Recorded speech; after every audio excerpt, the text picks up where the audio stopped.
ડભોઈ તાલુકામાં ટેકાના ભાવે સરકારી પોર્ટલ પર ખેડૂતોની ઓનલાઈન નોંધણીમાં મોટી સંખ્યામાં ખેડૂતોને બ્લોક કરી દેવાની ઘટના સામે આવી છે।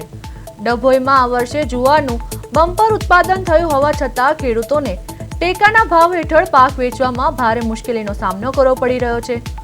સરકારના પોર્ટલ પર અંદાજે 2500 થી ખેડૂતોની ઓનલાઈન નોંધણી કરવામાં આવી છે। જો કે કેટલાક દસ્તાવેજોના અભાવે 1400 ખેડૂતોને બ્લોક કરી દેવામાં આવ્યા છે, જેનાથી ખેડૂતોમાં ભારે રોષ ફાટી નીકળ્યો છે। ખેડૂતોનો આક્ષેપ છે કે નોંધણી સમયે આ દસ્તાવેજ ફરજિયાત માંગવામાં આવ્યા ન હતા, છતાં બાદમાં તેના આધારે નોંધણી રદ કરવામાં આવી।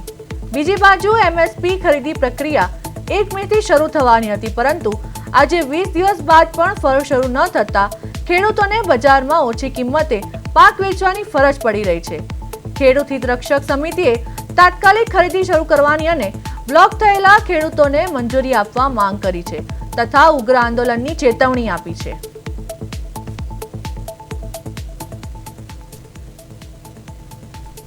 તો ડભોઈમાં જુવાર ખરીદી વિવાદથી ખેડૂતોમાં ભારે રોષ, 2500 માંથી 1400 ખેડૂતો બ્લોક કરાયા। સરકાર દ્વારા જે એપીએમસી માં 2500 ખેડૂતોની નોંધણી કરવામાં આવી હતી, એની અંદર 1400 ખેડૂતોને બ્લેક લિસ્ટમાં મૂકવામાં આવ્યા છે।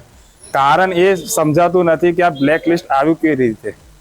આની અંદર મને એવું લાગી રહ્યું છે કે બહુ મોટું ષડયંત્ર રચાઈ રહ્યું છે। ખેડૂતોને ગેરમાર્ગે દોરવામાં આવી રહ્યા છે।